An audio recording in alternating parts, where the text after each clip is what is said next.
Unity of Houston is an inclusive church where we seek to understand and live the teachings of Jesus and other spiritual masters. At Unity, we welcome all people from all spiritual paths and every walk of life. We celebrate the diversity of our city and of our world, and we teach love, tolerance, and oneness, seeking to live in harmony with open minds and open hearts.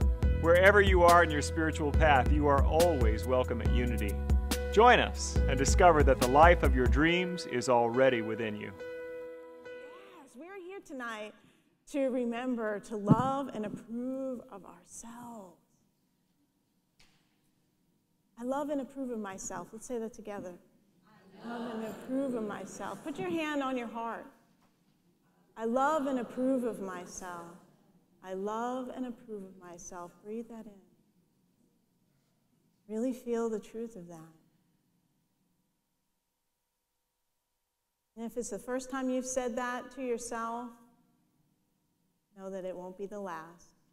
Continue to know that truth and carry that with us. It's so important part of our spiritual path.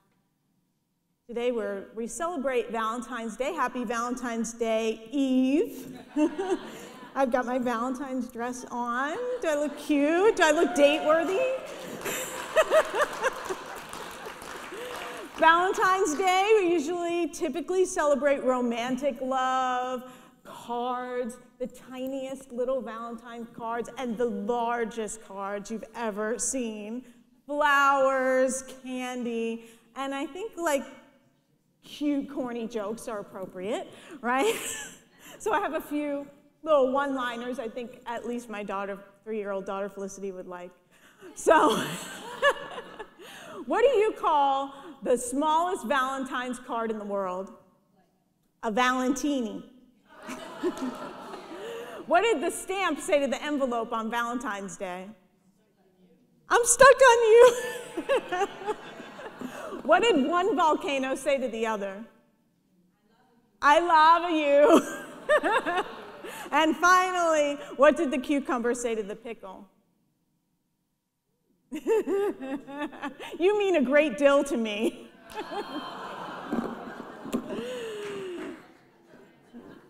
Just to keep it light, right? So Valentine's Day, or what my single friends call Singles Awareness Day. So lots of love to singles.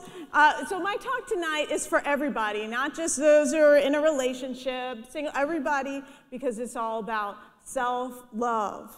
Self-love, the greatest love of all. Because relationships, some relationships stay in your life a long time, some come and go.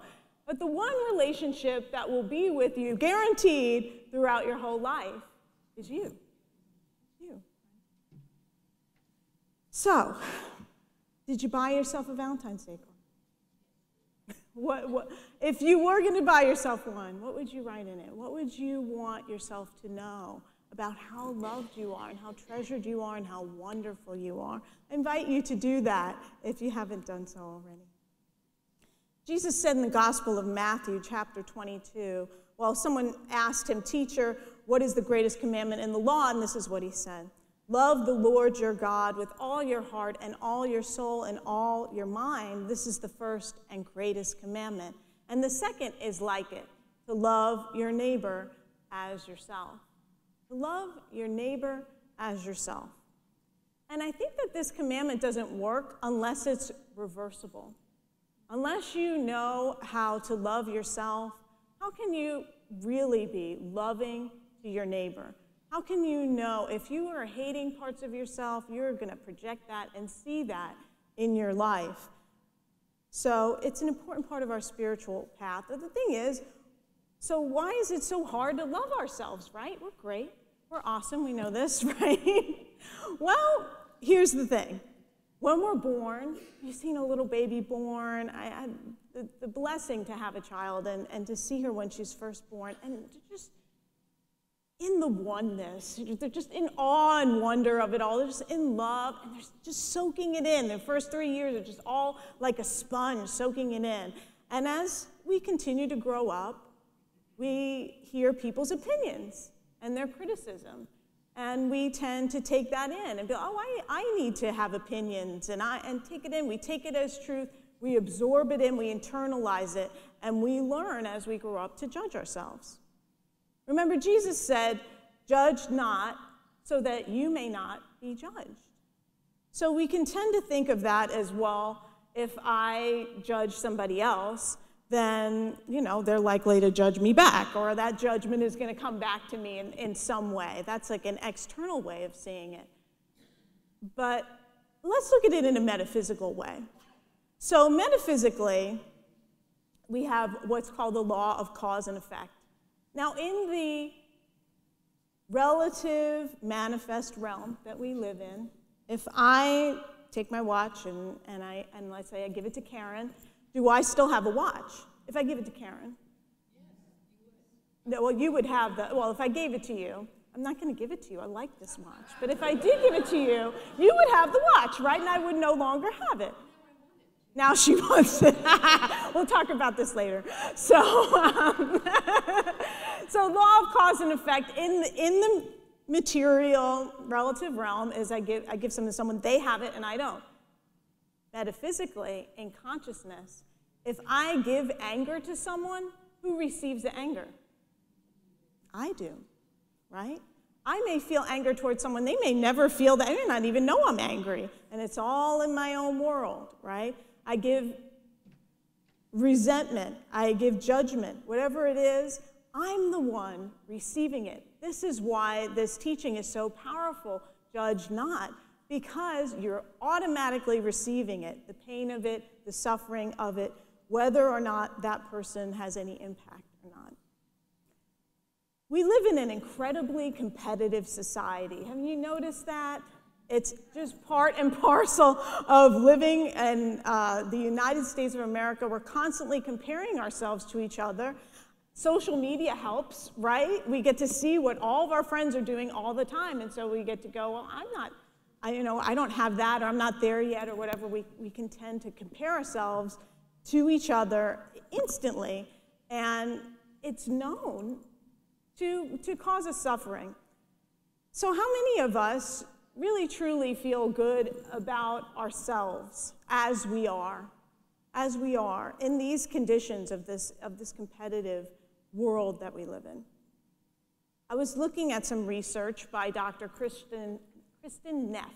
She is a human development professor from the University of Texas at Austin. She wrote a book on self-compassion. She did a lot of research, and what she said is that society teaches us that we need to feel special or above average just to feel good about ourselves. So if we need to be above average, average is halfway, right? So half of us are going to be above average and half below, right? That isn't really good odds for all of us if you have to always be above average to feel good. Our egos are invested in a positive self-image. And what our egos do is we can tend to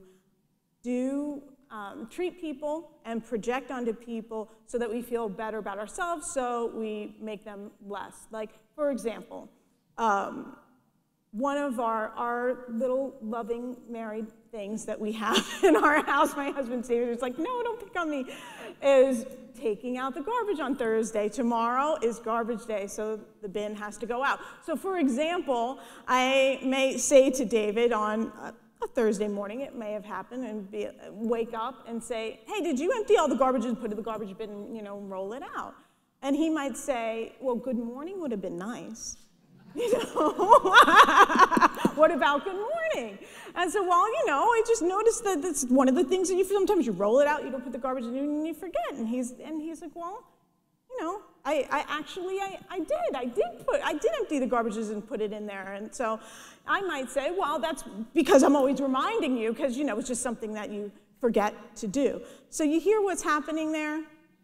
This is not a recipe for happiness, right? When we do these things, when we make somebody feel less than or incapable so that we can feel better about ourselves. I think this is why we like to watch, like, American Idol auditions and, these shows where people are, America's Funniest Home Videos where people are falling and hurting themselves. We feel better. We're like, well, I'm not as bad as that. I didn't like fall off the edge of the stage or what have you, that we see. Dr. Neff says our ego feels so much better when we project our flaws and shortcomings onto someone else. So this is an ego issue. And the thing is that we can't always blame our problems on someone else. So when we can't do that, where does the blame go? Ourselves. We blame and shame ourselves. And the thing is, it's a problem systemically in our country. Millions of people are on pharmaceuticals because we're suffering here. We're suffering from depression and anxiety and insecurity because of self-judgment. We're beating ourselves up because we're not winning in life. We think we have to win. Okay? Anybody relate to this? Does this sound familiar? Because what I loved about this research is that everybody has this experience. I thought it was me always being so critical of myself. We all have what Carl Jung called the shadow, or what we call the negative self, or the false self, or the inner critic, right? And we have it because we live in a universe of polarities. It's natural. Dark and light, hot and cold, right? They coexist. Because where there's positive, there's a negative counterpart. I remember somebody telling me once that if you see somebody who's really joyful, know that they also have the capacity to be super sad. Like we have polarities like that. That is part of our nature, our makeup, is that ability.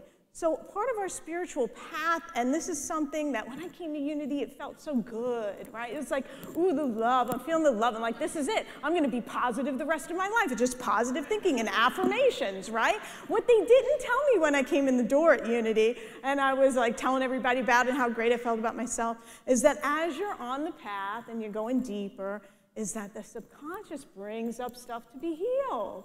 So that negative stuff comes up. So this is if you're experiencing this, this is part of it. So it's like, oh, okay, this is part of the spiritual path.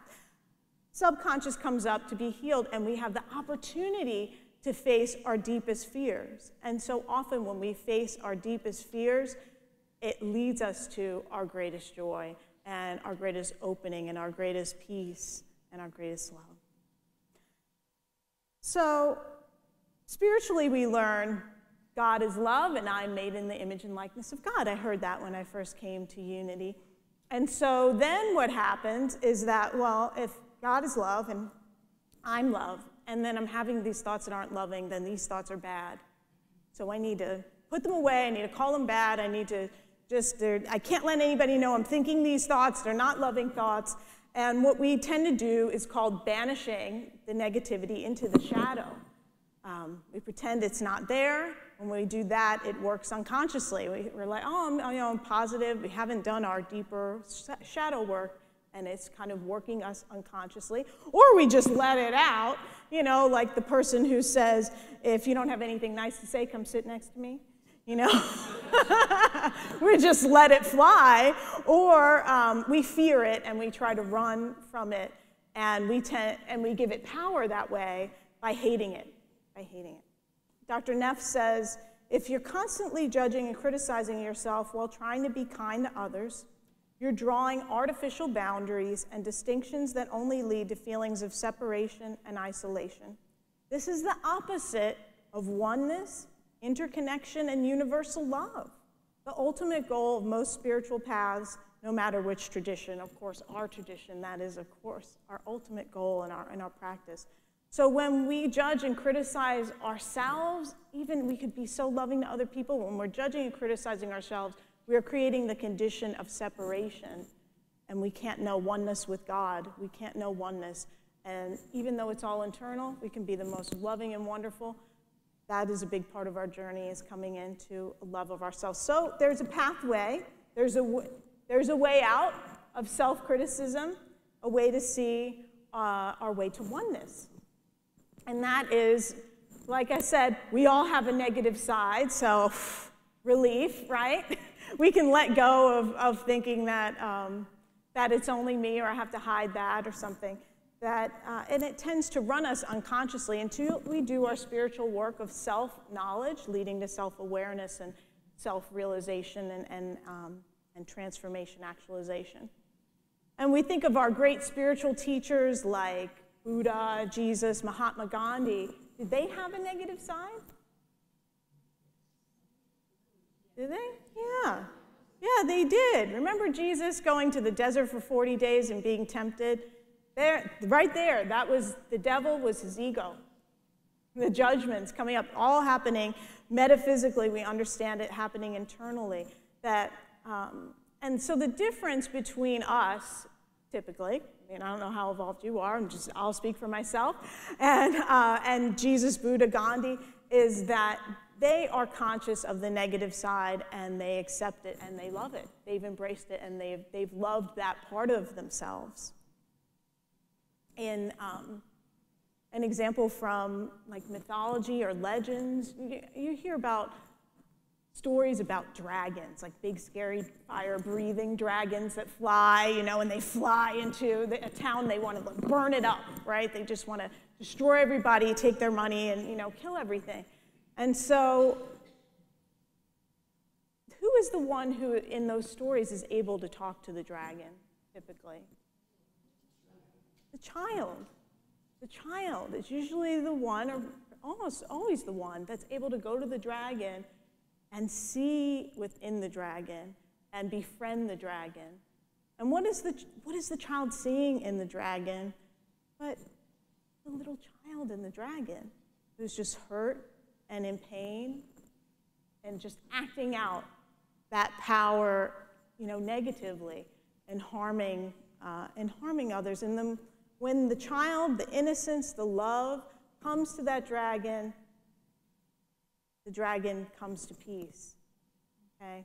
So recognizing within that dragon, within us, it could be, you could call it like, the big giant bear or whatever it is, that image of that voice of hurt and judgment and criticism, that within that is that hurt child that's wanting to be loved.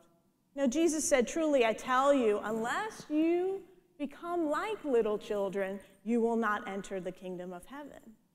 And so I understand that to mean this, coming into that love and innocence that predates the conditioning of opinions and judgment and criticism, coming back to that and entering the kingdom from that place of oneness and love and compassion for yourself. So the spiritual practice is listening, not banishing the dragon, but to listen, to be compassionate to that voice within, and to see beneath the pain the desire for love. When you're able to love yourself, you experience the love that you seek in relationships. It works inwardly and is reflected in your world. When I thought about this topic of self-love, I thought about someone who I've seen on the national stage share her story of how she has come through great criticism, ups and downs, and judgment in her life, and she has shown her light and been an amazing example for us of self-love. And it's like, if I had my pick of anybody, it would be this person to come, and guess what? She's here tonight, and she's going to share some of her journey with us, Christina Wells.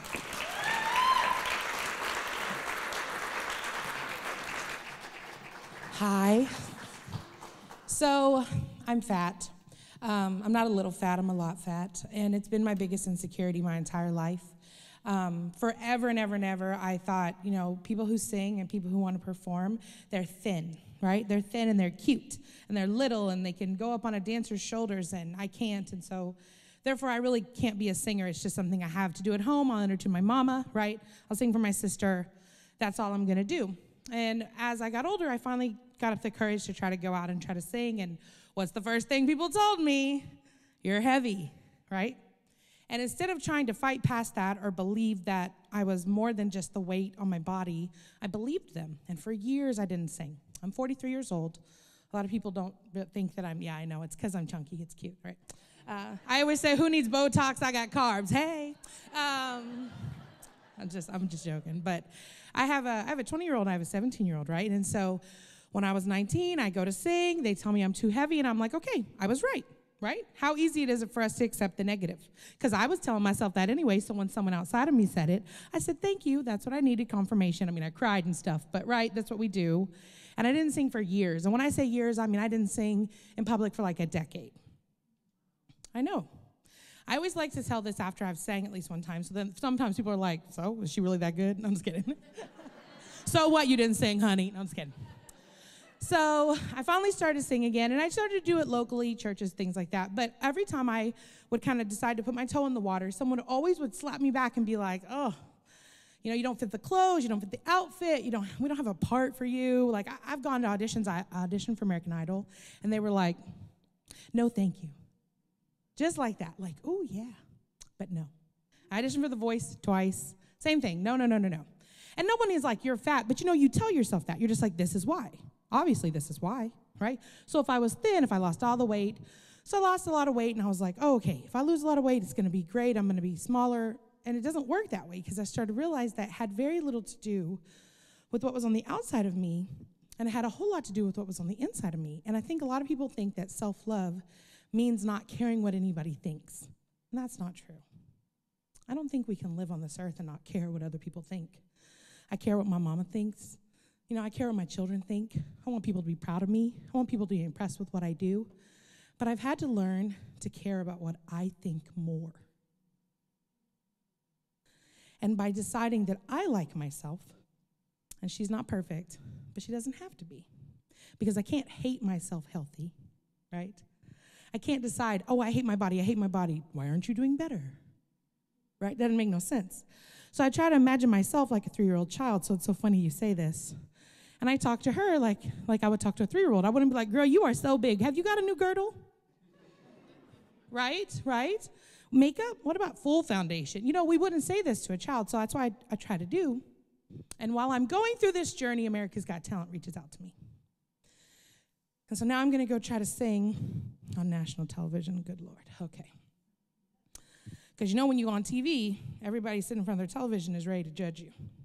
That's like what we're there to do.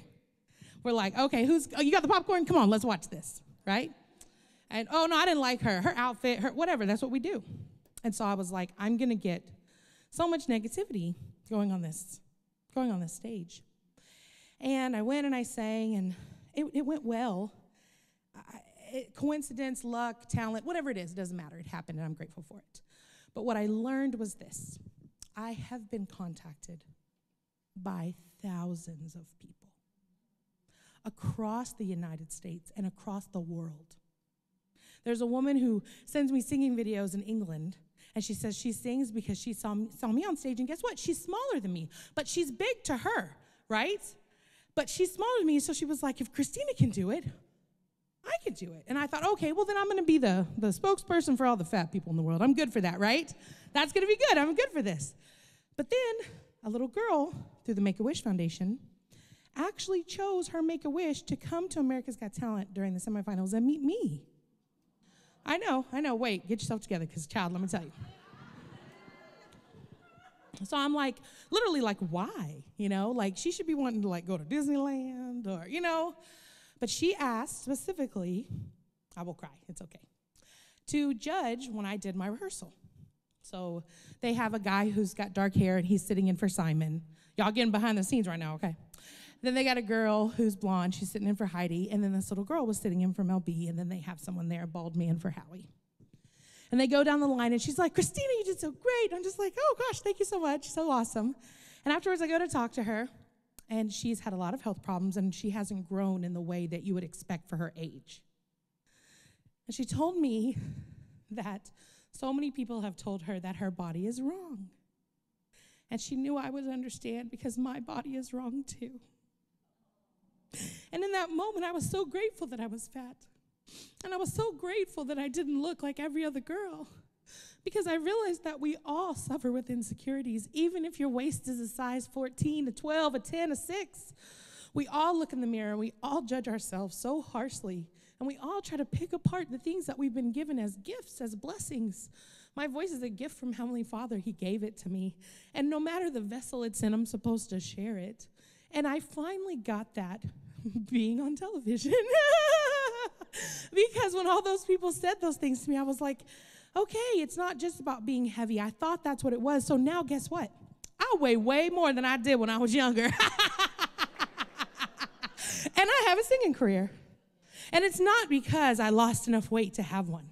It's because I finally decided that I liked myself and my opinion mattered more than anybody else's.